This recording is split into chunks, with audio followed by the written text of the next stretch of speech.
Hey, Coach, hopefully you just clicked over from our first video in Where Do I Start, which really focused on the gospel. We got back to the basics. Every good coach knows it starts with the basics, and that's the gospel. Everything begins and ends with a relationship with Jesus Christ.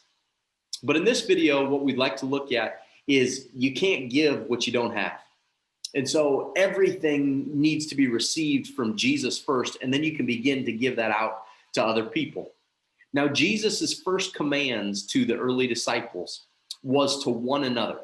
In fact, there's 59 times that the words one another were used in Scripture. It's the ultimate team language, okay? Love one another, serve one another, be devoted to one another, build one another up, encourage one another, spur one another on, pray for one another, have care and concern for one another. The one another's go on and on.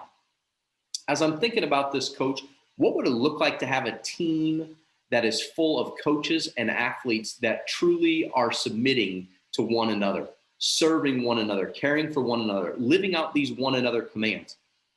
Again, that was Jesus's game plan for his team, Team Jesus.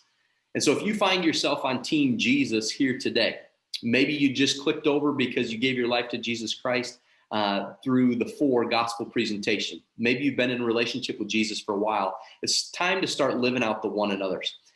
I'm going to share a screen with you here, but I'd encourage you to pull this up and download this from our website, same spot that you access this video.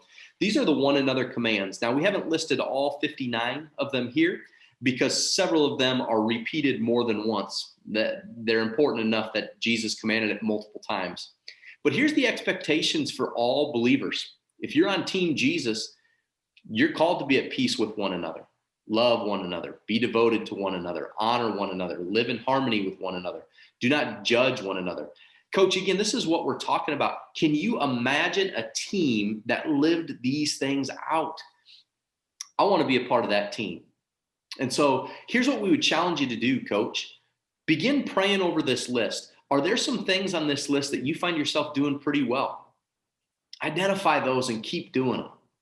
Are there some areas that you could grow in, you'd really like to improve in? I know I see a few here that stand out to me that, man, I don't think that's a way somebody would describe me as a follower of Jesus. But pray that God would begin to stir that in you, grow that in you, that you would be able to do that for other people. Again, you can't give what you don't have. So if you are weak at this certain specific one another command, you're probably not receiving it from Jesus first. So pray to receive it, begin to live it out. And Coach, let's start a one another movement on our teams, on our campuses, and in our communities. Join us today living out the one another's. Let's go.